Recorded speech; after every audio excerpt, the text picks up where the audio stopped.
The time is 10 o'clock. Here is the national news. First, the top headlines. Oguamoteko proposes security marshals to assist in securing border communities. Federal government says it is ready to enforce local government full autonomy. Bill seeking to split Oyo into two separate states progresses in the House of Representatives. 19 passengers died in fatal auto crash in Plateau.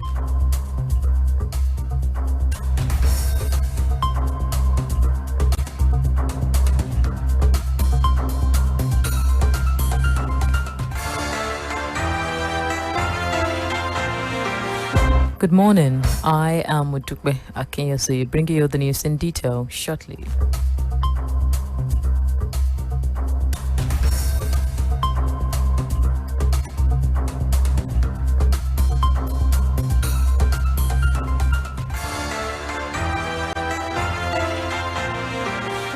Now the news in detail. Ogun State Amotekun Corps has proposed the establishment of security marshals to assist its operations in securing the state border communities against criminal elements. The proposed security marshals would consist of trained volunteers, mostly recruited from the local communities. The new commander for the State Amotekun Corps, retired Brigadier General Alade Adediba, made this known during his meeting with major stakeholders at the Palace of Ologeri of Ogeri, Oba James Salihu. They explained that the proposed security marshals would work with Amotekun Corps and other security agencies to monitor and secure the state border communities. The Amotekun commander said they would also empower local communities to have a better understanding of their environment. He said the proposal would also facilitate a more integrated approach to securing the state, as the security marshals would gather intelligence to further equip the Corps to respond swiftly to security threats. The Amotekun commander said the state government was ready to recruit more personnel, produce more patrol vehicles and communication gadgets to improve the operations of the security outfit. He also said that the security outfit would boost its operation at Ogiri axis of the Lagos-Ibadan Expressway to check the rising cases of kidnapping and armed robberies in the axis. The Olota of Ota, Obadeyemi Obalanlege, has called for the intervention of Governor Dapo Abiodun in the growing dispute over Kajala Iboro in Ogun State. The monarch seeks the governor's intervention after an overnight attack in the community, which is said was part of his domain.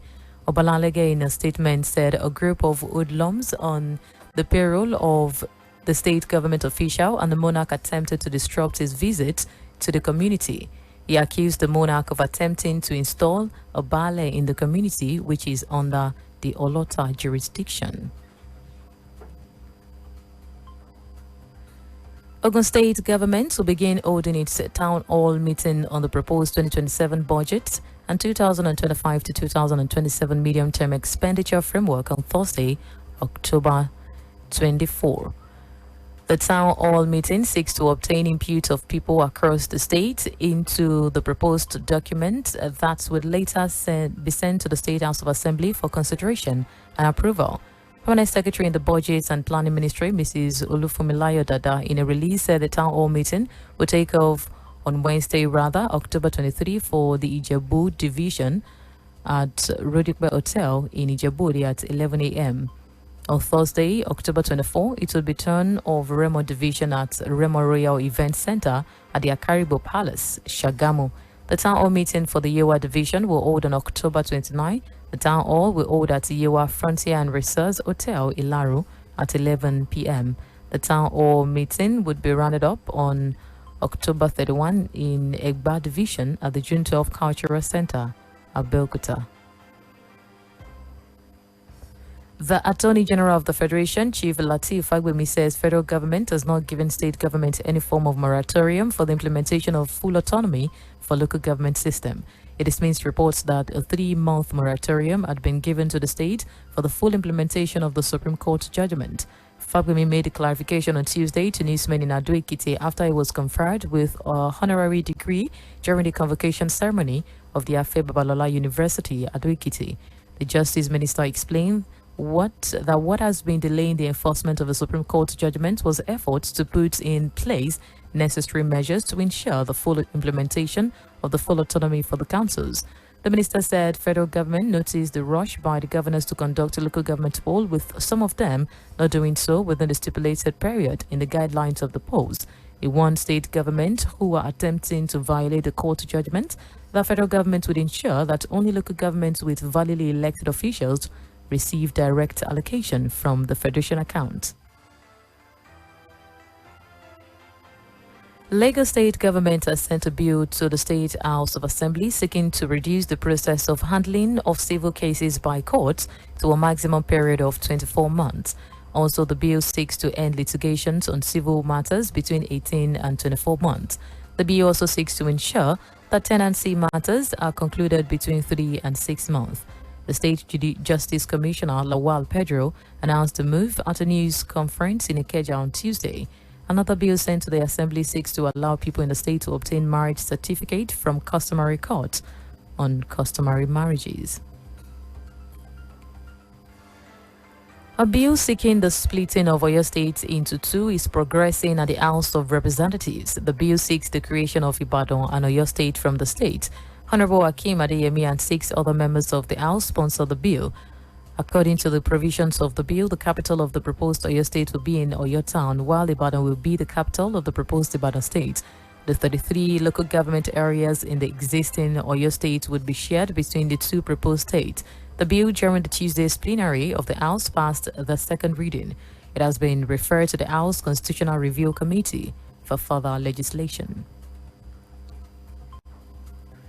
Senator Farouk Lawan has regained freedom after serving a 5-year jail term for collecting a $500,000 bribe in a sting operation. He left Kuje prison in Abuja on Tuesday, saying it marked a new chapter in his life. The senator, in a statement issued after his release, thanked God for seeing him through the prison term, as well as family and friends who stood by him through the trying period of his life. Lawan was convicted by a federal high court in 2021 for accepting a $500,000 bribe as the chairman of an ad hoc panel of the House of Representatives investigating petrol subsidy scam in 2012. He collected the bribe from Femi Otedola, the chairman of Zenon Petroleum and Gas Limited, in the course of the investigations. He challenged his conviction by federal high court, but it was upheld by the Court of Appeal and Supreme Court. 19 passengers have lost their lives in a fatal auto crash in Plateau State. The accident occurred on Tuesday at Hawan Kibo axis of Riyom near Jos, the state capital. The bus was conveying passengers from Adamawa State to Abuja when the accident occurred. Spokesman of the State Command of Federal Road Safety Corps, Peter Yakubu, on Tuesday evening said all the passengers in the bus died. He said the only survivor died after being rushed to a hospital for treatment.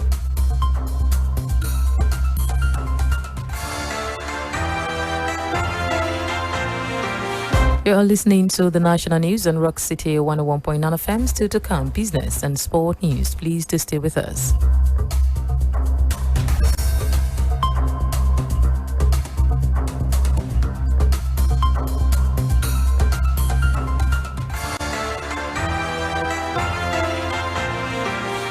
Thank you for staying with us. In business news, federal government has directed Nigerian National Petroleum Company Limited and Nigeria LNG to suspend export of liquefied natural gas to check the rising prices of cooking gas in the country. The export suspension starts from November 1. Alternatively, they are to import equivalent volume of their LPG exports at cost reflective prices. Petroleum Resources Minister of State Gas, Honorable Epo issued the directive at a meeting with major stakeholders to address the skyrocketing prices of LPG in Nigeria. Within the next 90 days, the directed Nigerian Midstream Petroleum Regulatory Authority and stakeholders to develop a local LPG pricing framework on the cost of its production. As a long-term measure, he said facilities would be developed within 12 months for the blending, storage and delivery of LPG to end export of a product until local market was self-sufficient and stabilized. And finally, in the national news, sport news, Nigeria's Flamingos defeated Dominican Republic's 1-0 in their final group of the 2024 FIFA Under-17 Women's World Cup in the in the World Cup at the Felix Sanchez Olympic Stadium. Aminat Moshood put the ball in the back of the net in the 11th minute after a brilliant piece of work from Ramatalahi Karim, but the goal didn't stand. The first half ended goalless as the Flamingos failed to score in the first half for the first time since the start of the competition, no thanks to a resolute Dominican Republic side. 4 minutes before the end of the normal regulation time, Chidi came close to breaking the deadlock through a header but was denied by the woodwork. 2 minutes later, the Flamingos finally got a breakthrough through a moment of brilliance from a shoot with a thunderous shot from long way out. Nigeria finished the group as winners with 9 points and will face the United States of America on Saturday in the quarterfinals.